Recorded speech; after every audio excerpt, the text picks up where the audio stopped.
Hello, Michael. A huge warm welcome to the show.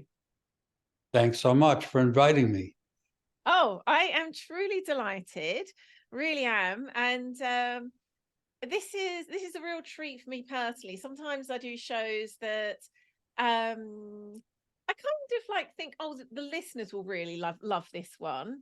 Whereas this is one of those ones where it's like, I will really love this one, and I'm sure my listeners will as well, but that's just a bonus.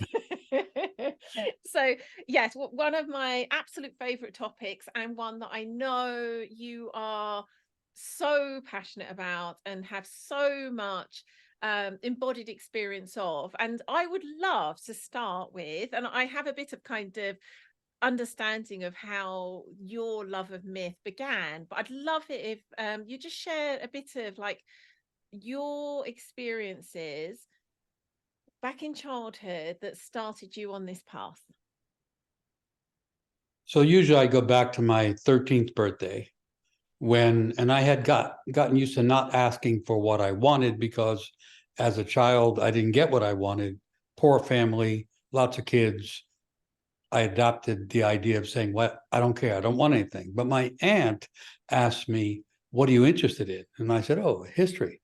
So she went off to a bookstore and she was notoriously short.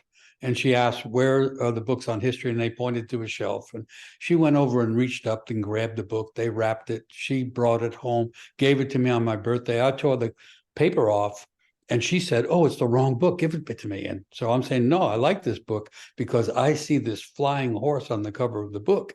And I'm saying, "No, I want it." And she's saying, "It's the wrong book." And I'm saying, so I ripped the rest of the paper off, and it's Mythology by Edith Hamilton. And so she thought Mm. she was getting a history book. She got a mythology book. I read almost that entire book that night, and it changed my psyche like instantly because it was this voice, this language that was not in the rest of my life. It wasn't school Mm. language, it wasn't church language, it wasn't political language, it was mythological language. And to me, it was like a revelation of the most important language for me. So that would be like Mm.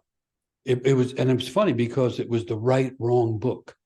It was a Yeah. gift, but I also had to grab it. And so and so Literally. I felt initiated into this world, which, as I understood later, the mythological world, the other world, as the Celts used to call it, is right next to this world. And it's the world of eternal things, and it's the world of universal stories. And I absorbed that first night. And so that was the beginning of a calling. And it took me years to figure out how to live with it and what it meant and so on. But there it was. And so that was the beginning of calling, as I understand it. And one of the Mm. things I've learned is that your calling keeps calling. It doesn't, because I'll run into people who are older and say, "I'm 60 and I don't know my calling." And I'll say, "It's okay. Your calling's still calling." Oh. But for most, but for most people, if you look back, you can find really initiatory moments that typically happen in adolescence or teenage years. They can happen earlier. They certainly happen later. And a person can go back over those lives and you can erase most things. And the things that stand there that you cannot erase, those are aspects of one's soul being marked, that and remain as markers. And so my life really unfolded from that mistaken gift, and Mm. still unfolds from that. Yeah. Oh my goodness. So much in what you've said that I absolutely love so much, that just like your calling is going to keep on calling. That's been my experience personally. And I think there's something in myths and the archetypes in themselves that have that like for almost all of us, even if it isn't directly our calling, have that way of making themselves known over and over. um my own story was similarly kind of very saturated with myths, with the other world. And I was very fortunate that my father was very kind of interested in those kinds of things, and we were kind of like played Dungeons and Dragons when it kind of first became a thing, and like just immersed in the world of like Narnia and Lord of the Rings and all those things, which I just grew up with, kind of thinking everyone lives like that. Like he painted the tarot, like High Priestess and the Magician tarot cards on our living room walls, and I learned my left and right. Like I knew the High Priestess is on the left and the Magician's on the right, and I thought that was normal. I thought everyone grew up with these like beautiful, amazing, powerful, magical figures, and then kind of hit the world of school and realized it wasn't quite like that. And for me, it very much was a kind of, like you're describing, a calling that had to keep on calling before I Yeah. finally took notice. So now moving into the particular aspect of working with myth that I wanted to explore today is that, as I was sharing, many of our listeners, one way or another, work with others in terms of like helping that work of making whole. Even if we don't call ourselves healers, but that just like, calling all those soul parts back. And what I've certainly seen personally is the power of myth in that work. But I would love to invite listeners who perhaps aren't consciously, because I think one way or another, often we are working with myth, even when we don't know it. But those of them perhaps aren't so consciously working with myth in that way.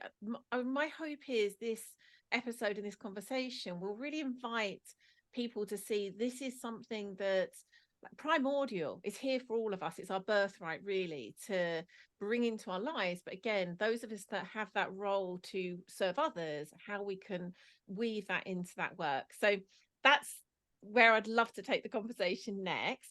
And so I guess what I'd like to start with is how you began recognizing like this was something that wasn't just like wonderful and amazing and magical for you personally, but actually was something of substance that could have value in this work of making whole. Well, one interesting thing happened. So after 13, I continued to study myth.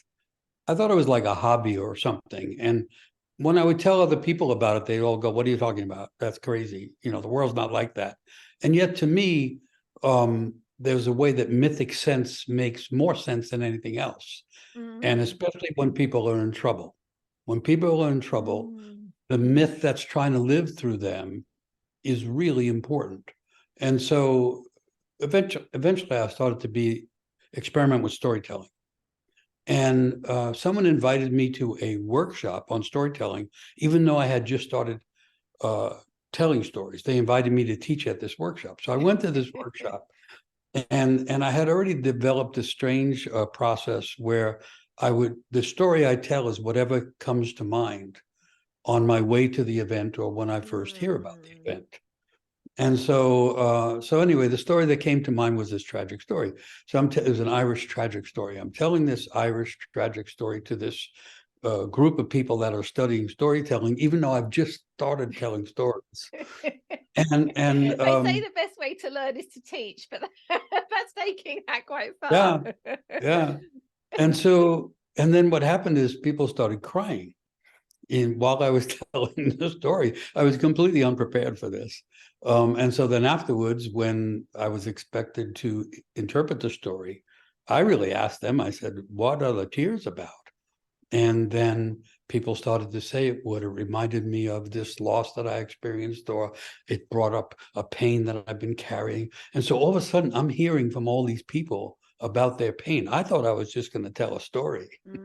And now right in that moment, I had to become aware of, these myths will provoke deeply personal things that are also archetypal.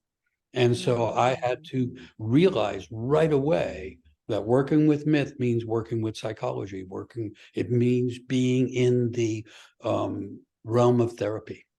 I mean, therapy goes way back to the ancient Greeks. And the original therapists were dream interpreters. They lived in caves, and people went to the caves to sleep and dream, and then they would interpret the dreams. And you do the same thing with the story. A story is like a dream that everyone is in.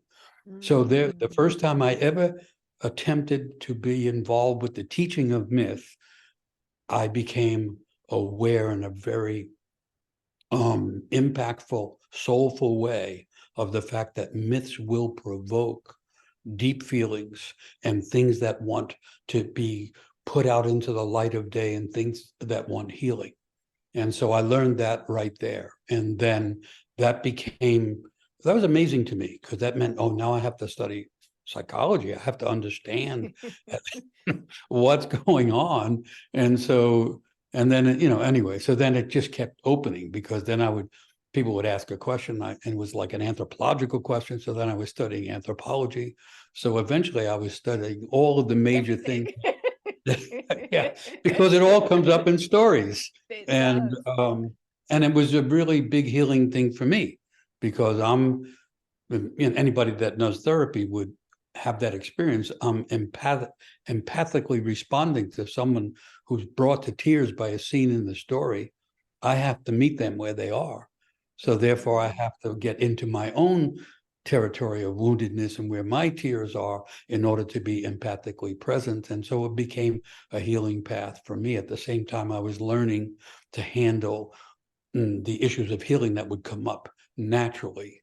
And that taught me that when I'm telling a story, I'm always asking the audience, where would you be in that story? After I tell a story, I said, we're going to just be quiet for a minute and figure out what the story is trying to say to you. For instance, where would you be in the story? And so for me, the storytelling process is a community healing thing, because when people bring out their pain and the wounds that need healing, and they do it with a sympathetic group of people, you're actually in a ritual of healing. And so that taught me that you can't really separate myth and ritual, that they are entwined. And to work with myth means to enter ritual, and to learn about ritual requires learning about myth. Oh goodness, there's so much in that. I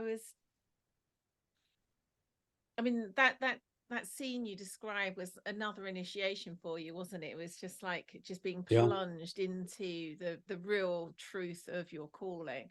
And I could just imagine you okay, I really wasn't expecting that, but it's so true. There is something, and I love what you said there about dreams. I was thinking about how in some indigenous cultures there is that way of working with dreams collectively that we've lost in our culture, but that way of using story of myths in a group like that is a way of reclaiming that way of working together. I love that so much. There was something that came to mind where in the past, when I had been working with circles of people, I might start by reading a myth. And what I've noticed is some have very much the response that you're describing, where they can really feel aspects of themselves reflected in the story. And then there's others that it feels as though there's almost been a cultural wounding or disconnect from allowing themselves to like be inhabited by the story, and will say things like, I feel like I couldn't relate and I couldn't connect, and it was just like my mind was wandering, and I just couldn't seem to, like, I'm like, how on earth are they all getting all this from this thing? It didn't mean anything to me. I'd love to know if you've experienced that and what's your sense of it. I certainly have experienced it. And there's two levels of it that I've experienced. One is a person is educated to a point where their emotions don't engage with symbols and images. It's usually an education thing. And that's fairly common. And so, I'd be telling a story that has something to do with healing. And then when I ask where are people, someone will raise their hand and say, like, I'm a surgeon and I cannot relate to this story at all, even though it's about healing, because the way they're taught about surgery is not as a healing process, it's as a surgical process. And they miss the whole healing part. So that can happen.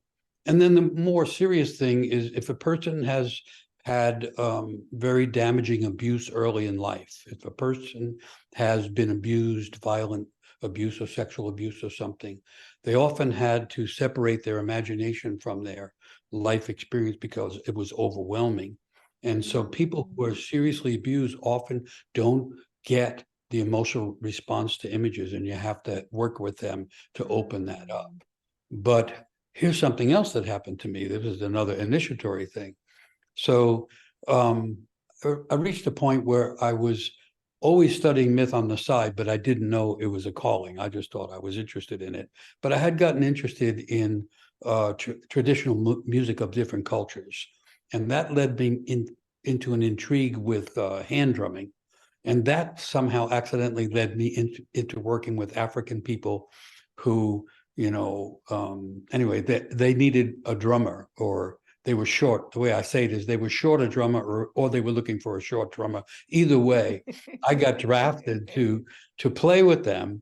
And that led to this whole experience of African shamanic drumming and music and all like that. And then one day I was experimenting with a rhythm that I was interested in. But in my mind, I was also thinking about this story that I had found. I loved the story, but something was wrong with it. Certain stories have been handled culturally in such a way that they took parts out that they didn't want to. And so I had one of those stories. And as I would feel the disconnect or the just like Yeah. a clunkiness. I couldn't tell the story because I would get to a certain part of the story and something was missing. So anyway, I had that in the back of my mind. I was working on this rhythm, and all of a sudden I thought about the story, and then I saw the story like a movie, like being in a movie theater. The story was there in front of me as long as I was drumming, and I was walking around inside it. And while doing that, I could figure out what was wrong with that story, and I learned how to fix it. But also, it was like the 13-year-old book experience. The book had opened this whole imaginative world for me. This experience opened visually the realm of myth. And so now I had this thing. So I started telling stories while drumming, playing. And then I happened to learn these rhythms from Africa that are like light trance rhythms, which really affect an audience. There's a long way to go around to say that once I started telling stories while playing hand drums, everyone got it. Oh my goodness. Because the rhythm was shifting everyone's brain, if you put it in modern terms. It shifts the rhythm in the brain. And if you play certain rhythms, it causes people to let go. And they fall into the story the way children fall into a story.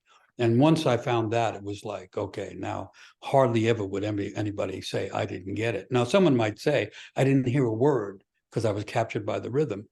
And then that's fine. That's where they're at. And then I could explain what the rhythm was doing.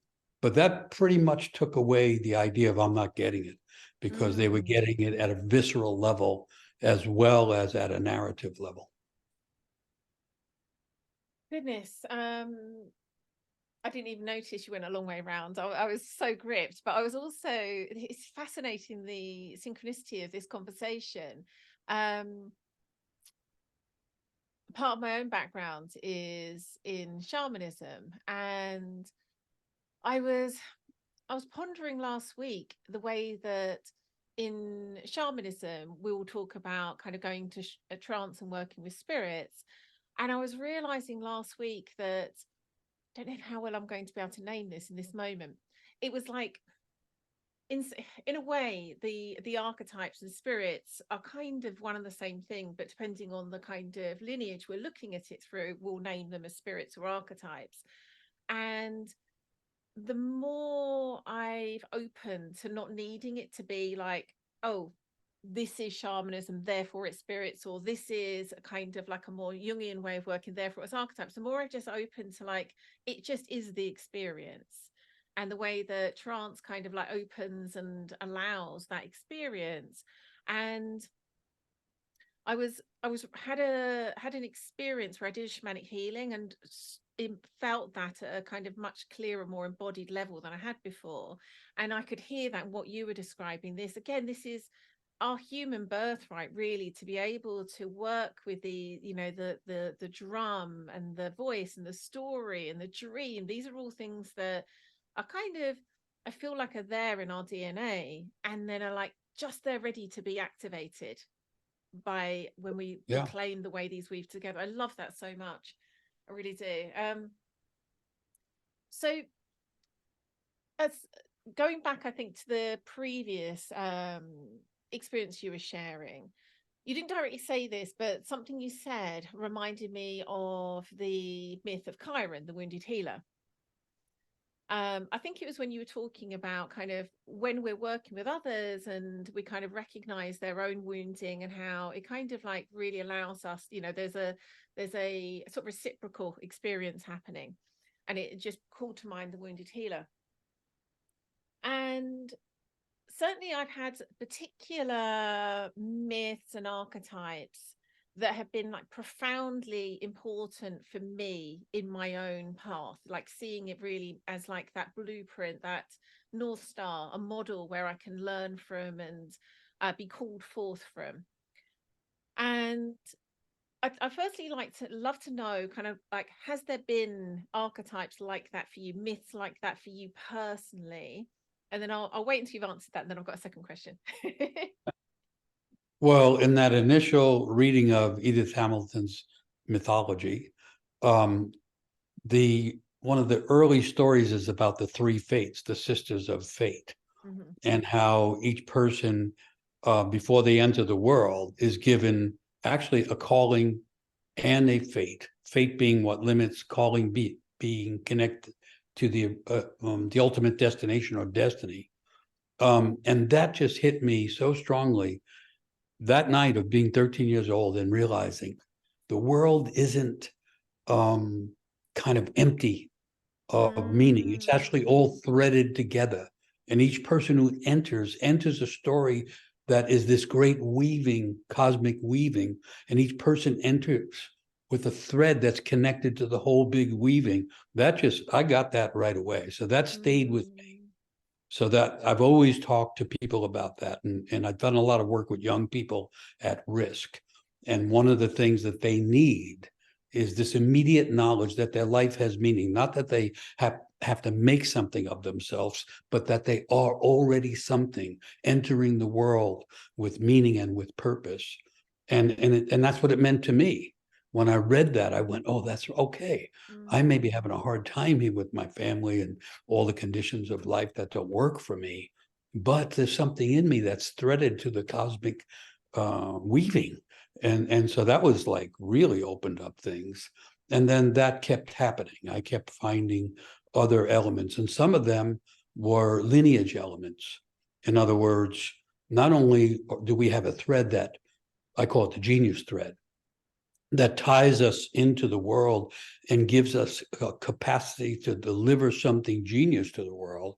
But that thread is connected to lineages. So you were talking about shamanic lineages, but I was connected. I understood this by the time I was 20 anyway, that I was connected to William Butler Yeats, and I was connected to William Blake, and I was connected to, these poets and these philosophers and the stories. And I began to feel less alone and isolated in the world, and more someone who's threaded to things behind me and maybe being pulled to things in front of me. And so that became a real awakening. And then that would continue. I wrote a book called The Water of Life. And that was the first book I wrote. I didn't even know I could write a book. And I didn't know how to write a book. But one thing I knew was there was a moment in a story called The Water of Life where it's the youngest brother, it's always the youngest sister or the youngest brother, who's the dreamer, who's the healer, who's the shaman. It's always that. And in this case, the youngest brother has to enter the water and immerse in the water in order to get in touch with the other world. And he's terrified of just disappearing into the water. And then the story says, once he was inside, he found he could breathe in the water. And then all kinds of visions appeared to him in the water. And I went right there with him. And then, of course, it was interesting to figure out, well, what does that mean, that you can breathe underwater? And it's a way of saying that you're entering the inner underworld with all of its emotions that can be like flooding tides, and can be like being into the depths of a river, and on and on. And so it meant that you could breathe inside your own emotional world, and so on. And so that was another one where I realized, oh, I can build a whole book out of this moment, not starting at the beginning, but starting at that moment, finding the beginning and then unfolding the end. And that became, a book. And yeah. And so it wasn't like picking a career or getting accredited, and so therefore I know I could do it. It was like these things awakening from within. And so, I'll say one more thing about it.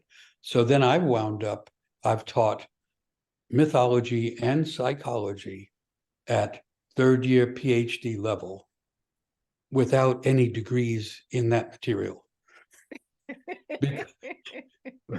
And I remember being at a conference with all kinds of Jungian analysts and all kinds of people with a lot of education. And I told a story and I interpreted it and so on. And some said, well, where did you get those ideas from? And I said, from the story. And they said, no, I mean, what book did you read? And I said, no, the story is directly teaching.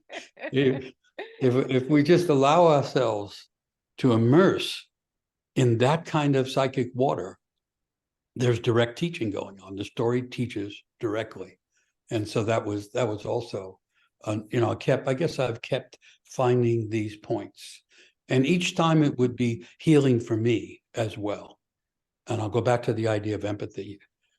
I've heard arguments about what kind of a therapist you should seek. And I think the real answer is seek a therapist who will meet your deep self and soul. Their technique could be this or that. But if they don't meet you at the depth of your own self and soul, then you can't get to the depth of real healing. And so anyway, somehow I found that in the stories too, that the myths are trying to pull us into the archetypal realm. The archetypes are on one level symbols and images. On another level, they are delivery systems of vital energy. So when a person gets taken by a symbol, their imagination opens, but also they get a vital flow of energy that they didn't have. And now, when the world needs therapy, when the entire world is in a crisis, those archetypes are all the more important, because the things that everyone is facing, climate crisis, cultural polarization, on and on, those can only be handled with archetypal energies. I mean, a simple person, as most people now know, you can't solve those things or even face them. People are overwhelmed by the presence of the weight of the world right now.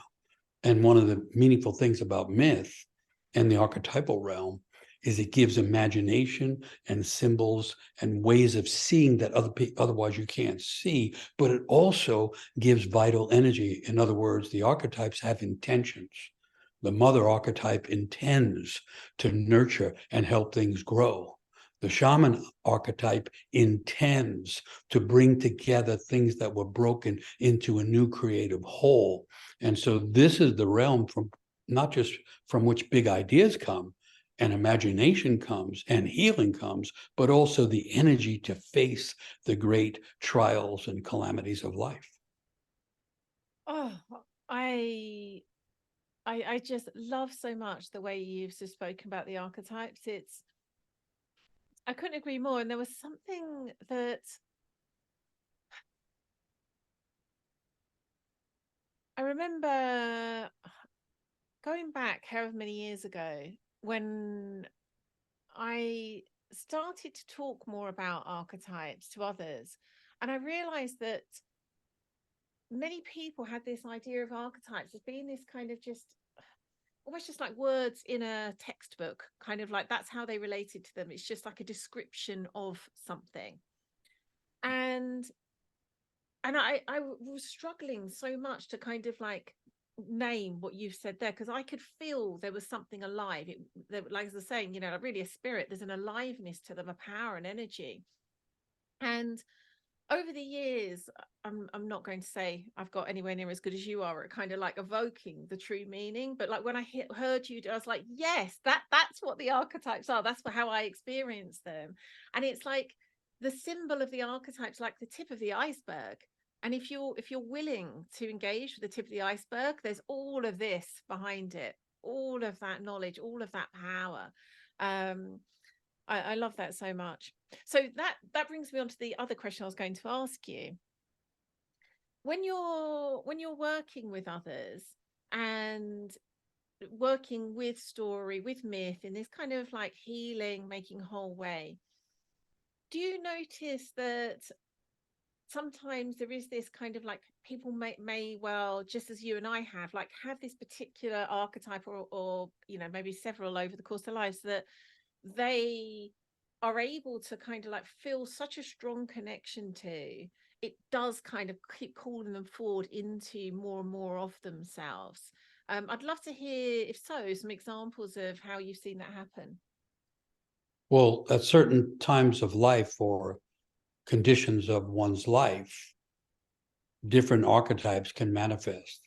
I was mentioning the mother archetype. One of my favorite examples, simple story, a man's walking down the street, empty street, and he hears a baby crying. He turns and someone's left the baby in a basket on the side of the street. And he looks around, there's no one around to claim the baby. Intuitively, instinctively, he knows this baby needs protection.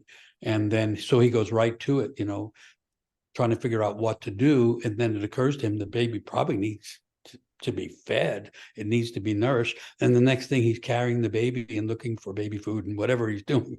And so that's the mother archetype. And the fact that it's a man is irrelevant. It's really the psyche that's responding. And so that the little story tells me everyone has in them the capacity to act out the mother archetype, the nourishing and the healing and the protecting. And it can be evoked in us regardless of gender or life experience. There's life saying someone has to nourish and protect this child. And believe it or not, you have this in you.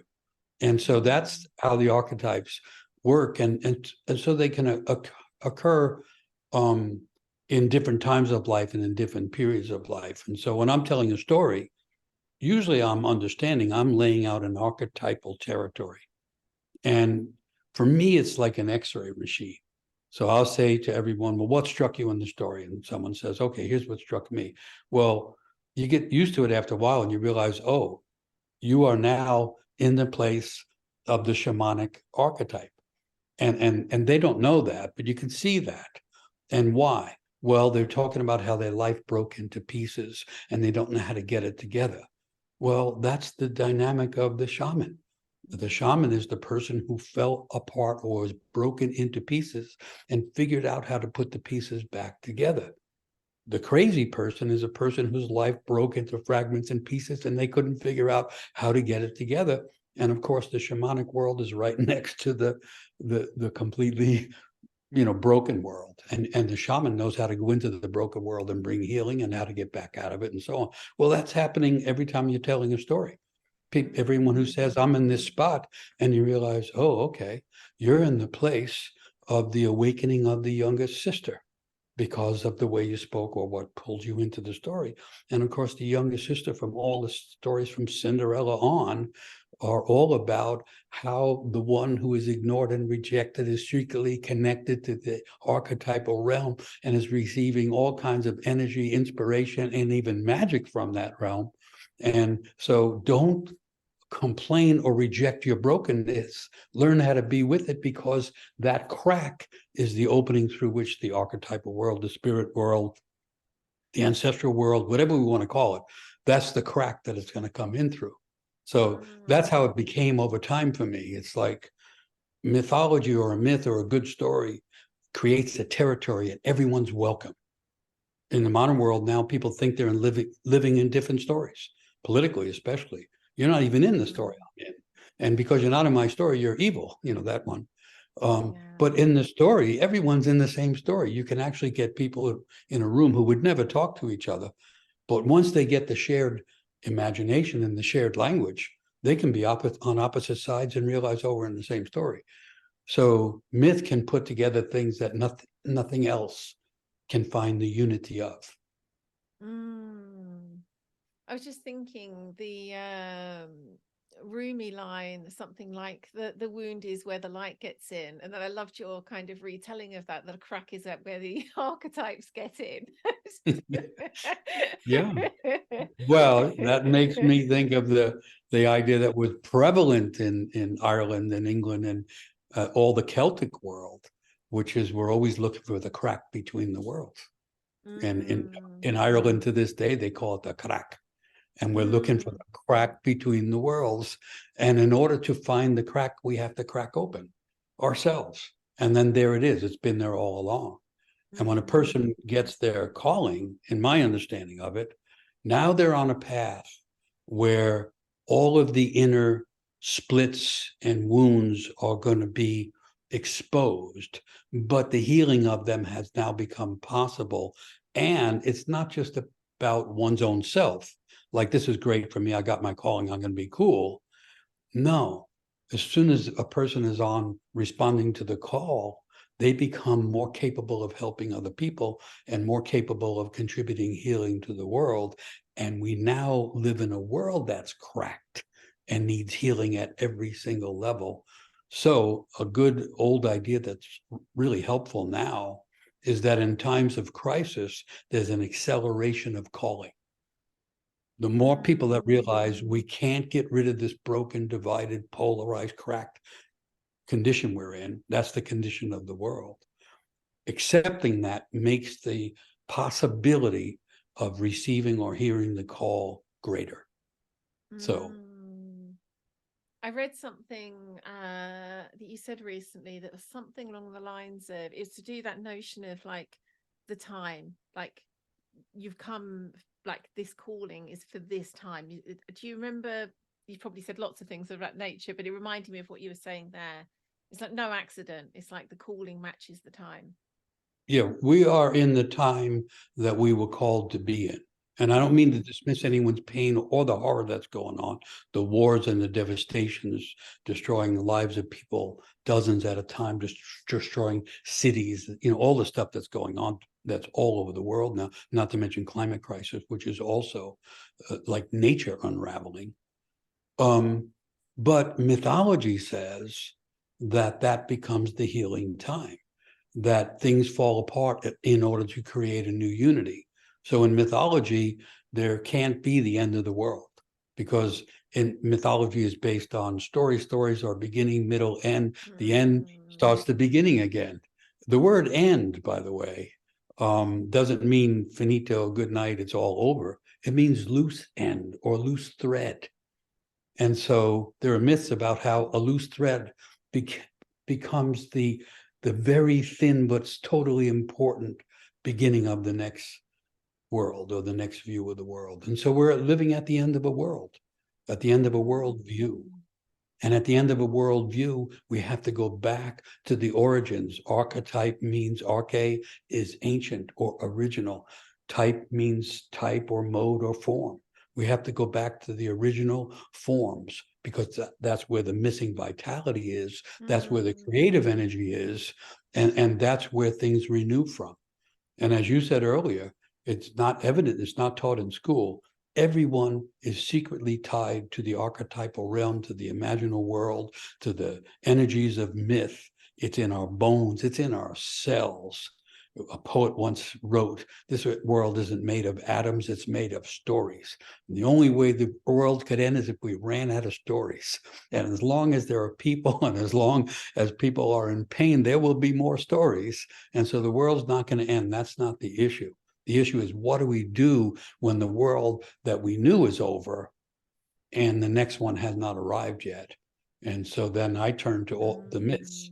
And in the myths, there's all these periods where people have to learn how to live not knowing, how to live in darkness, and go back to Rumi. Rumi says, this candle is your darkness. Or Hafez says, let the dark season nourish you. And so there's a part of us that understands how to live in darkness, how to accept not knowing. And all creation myths begin in eternal darkness. And as long as we can accept some connection to that, we can be close to the beginning of the next worldview, and we can contribute to it as well. So that's what myth says. Oh my goodness. Just my very real hope is that people listening to this will feel that it's, for me, it's more than hope that the archetypes, the myths offer. Um it feels more substantial, more practical even than just hope. But hope sometimes is the thing that's needed so that people will kind of like do something different, open to something different. And um it feels as though what you've just shared is the balm that's really needed right now. Yeah, we're in this time between worlds. And I mean, really, the world that we knew is gone. And you hear in politics people saying we're going to go back to that world. No, they're not. It's gone. It's gone. Mm, Brexit was a symbol of the breaking apart of things. We're yes. in the, regardless what culture we're in. Climate crisis is a symbol of the breakdown of the very, essential uh, frameworks of nature. But nature renews just the way a forest renews from its fallen. Its greatest trees fall down, and they go back into the earth, and they come back up as the new trees with the new roots and so on. And people always used to read nature as a text. I mean, I'm talking about Mm, traditional people. They were learning directly from nature about how the life renews. And so we're in that, the oldest mystery, near as I can tell, and the core mystery of life is life, death, rebirth, or life, death, renewal. And we're now being asked to find that mystery and learn from it again. And we can't stop the collapse that's going on, but we can contribute to the renewal that's trying to happen at the same time. And that's another thing. It does, in mythology, it doesn't work as, collapse and then someday renewal. It's collapse and renewal at the same time. In the mm. same story, things fall apart and they come back together. And so we are here, I think, now as witnesses of the collapse and as potential first responders to the mythological call to find your thread and begin to help weaving it all back together again with a Mm. more inclusive process and a more inspired way of connecting the human soul to nature, to the animals, and to the cosmos. Oh, yes. The call to find our own loose end. Mm. Yeah. And the interesting thing about breaking down, when a person allows the broken parts to be there, everybody's broken. And the ones that are most broken are the ones who say they're not broken. The ones who Yeah. say I can fix everything. Watch out for them because they're totally broken. But the rest of us just go, yeah, I'm kind of broken. But it's in accepting the brokenness that is in one's own life. In that act, we're closer to the thread that's asking us to get connected to the calling, get connected Mm. to the thread of fate becomes the thread of destiny once we accept where we are. Yeah. This calls to mind again, one of the reasons I love the archetype of the wounded healer so much, because it really calls us into that honest intimacy with the wound, with the brokenness, rather than to push it away, deny it, try to cover it up. It calls us into like deeper and deeper intimacy with it as the place that the archetypes can pour through, as the place the light can pour in. And And mm, Chiron, who's the Greek half man, half horse, but also is the child of a god and a human. mm, Um, so he's half human, half divine. And in mythology, that's what we all are. We're half human, half animal. We're half mm, human, half divine. We are actually the animal stretched between the animal world and the divine world. And so he literally is that Chiron. And then yes. because he's half horse and half human, his mother rejects him right away. How did I even give birth to this strange being? And then his father, who's a god, um, also rejects him. So the wounded healer is in the rejected part of every person living. And the more we accept our wounds, the closer we are to not only our own healing, but to learning how we might bring healing to the world. And I'm going back to the idea of therapy. Carl Jung, I think, said that the only true healers are the wounded healers.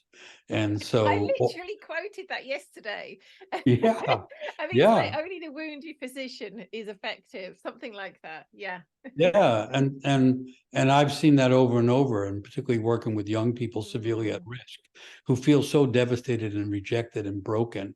And then you get them into a story and you get them into a place where they're getting some support.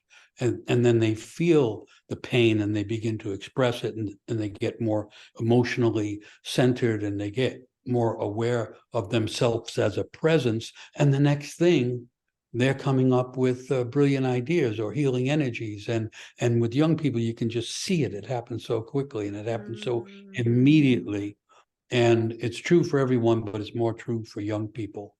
And one of the problems with the rest of us is often that we didn't get a true change of life experience at the end of childhood, right? The modern world has rejected the notion of rites of passage for the most part.